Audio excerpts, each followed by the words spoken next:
Hello guys, how you doing?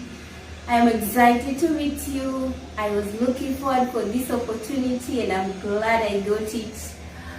Today I want us to discuss about something interesting, and it is stemming up from one phenomenon that I have been seeing on social media, which is called body shaming.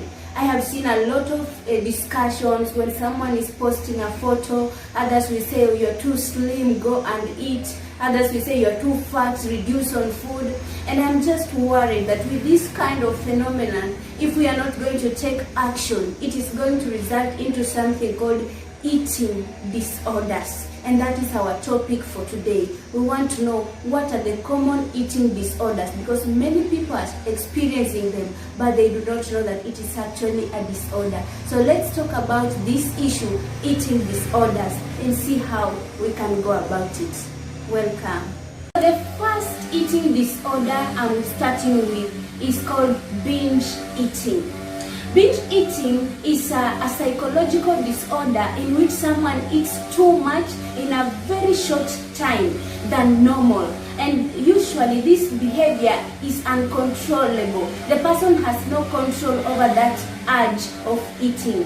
And there are some common characteristics that come with this disorder called binge eating. The first one is that the person eats faster than normal. The second one is that the person gets uncontrollably full. He or she eats until they get uncontrollably full. Another one, the person eats even when he or she is not hungry. And the fourth one, is that the person prefers to eat alone instead of eating in a group of people for fear of being embarrassed.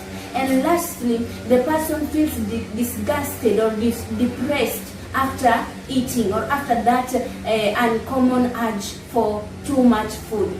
So this problem is psychological, and it is associated with unhealthy conditions such as diabetes, hypertension, obesity, and even sleep problems.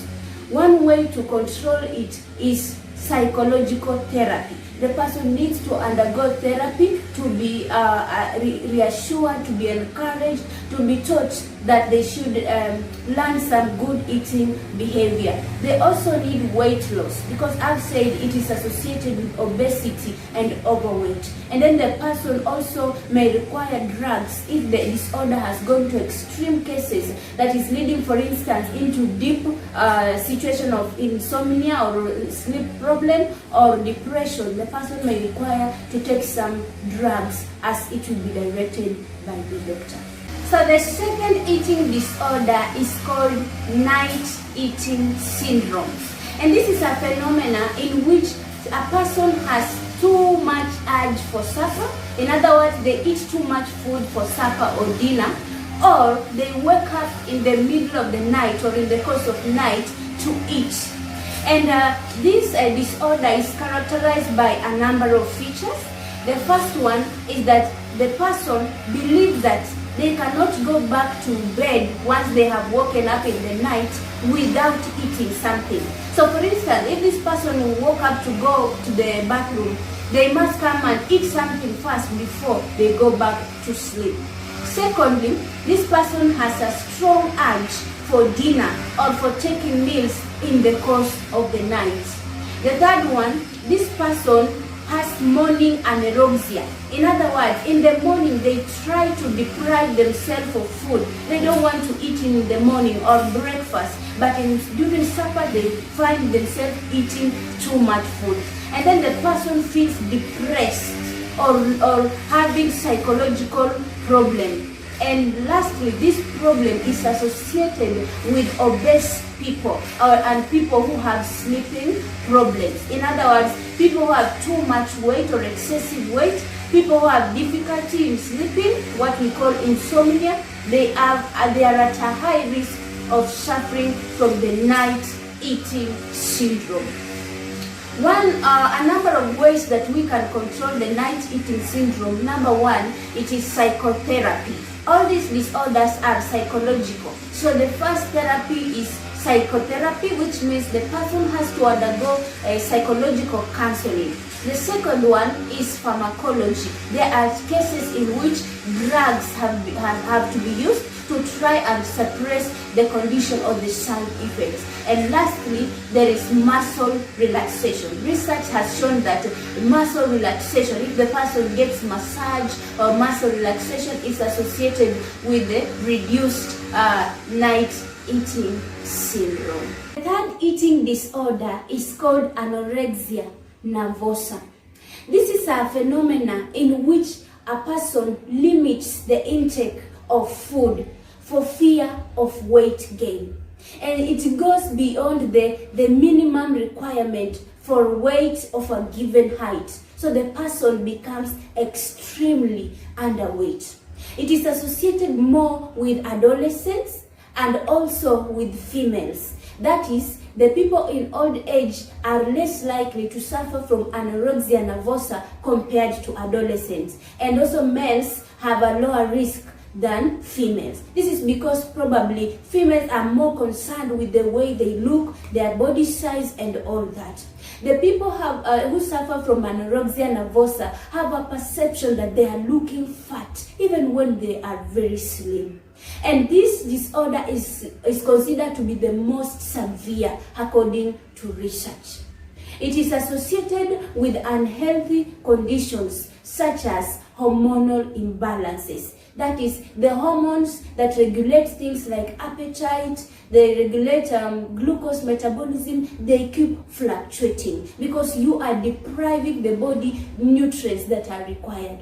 This condition also may result into anemia. It may also result into hypoglycemia. That is, the blood glucose go lower than the accepted levels. And also, it is associated with low bone density. The person is likely to suffer from fractures and such stuff because the bone density is reduced. There are 3 ways in which we can correct anorexia nervosa. The first one, as I've said for the first 2, it is psychotherapy.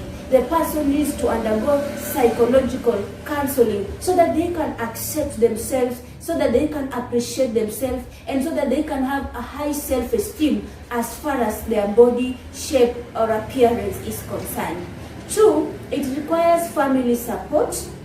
Encourage this person to eat together in a group setting, maybe as a family or as friends and all that. In that context, the person will be encouraged to eat as compared to when they were alone. And thirdly, it may require refeeding, and refeeding is done in a specialized setting, in most cases in hospital, when this condition has gone into extreme levels. So it may be done in a specialized setting, that is in the hospital, under the supervision of nutritionists and the doctors, to help this person regain the weight by increasing or improving their food intake. So the last eating disorder we are discussing today is called bulimia nervosa. And this disorder is characterized by eating too much food in a short time, followed by efforts to get rid of that food which one has just eaten. It is related to binge eating, which was the first disorder, but for binge eating, it stops at eating too much. But bulimia nervosa, the person goes ahead to find ways to get rid of that food which they have just eaten. And some of the ways they use to get rid of that food is trying to induce vomiting, or exercising excessively, or even trying to use enema or drugs that can help the food be removed through stool. This bulimia nervosa is caused by psychological problems or environmental issues, or it can be hereditary, or can simply be caused by trauma. The side effects of bulimia nervosa includes fatigue, it includes sore throat, it also may result into a low heart rate and other conditions. Some of the ways in which we can correct bulimia nervosa include, number 1, family support. We need to eat together with this person, encourage them to eat, and help them follow the right eating habits. Two, nutrition education is paramount to help this person understand that these nutrients are actually required in the body to perform various functions, and therefore it is not good to get rid of them. And lastly, the person requires psychological counseling or psychotherapy to just help this person appreciate themselves, accept themselves, and be ready to love themselves just as they are. So in conclusion, we have seen 4 eating disorders. The first one was binge eating, in which a person takes too much food in a short time. The second one is the night eating syndrome. The person has a strong urge for supper compared to other meals, and also the person eats in the course of the night. The third one, we said anorexia nervosa, in which a person limits food intake for fear of weight gain. And the fourth one is bulimia nervosa, in which a person eats too much food in a short time and then tries to get rid of that food which they have eaten.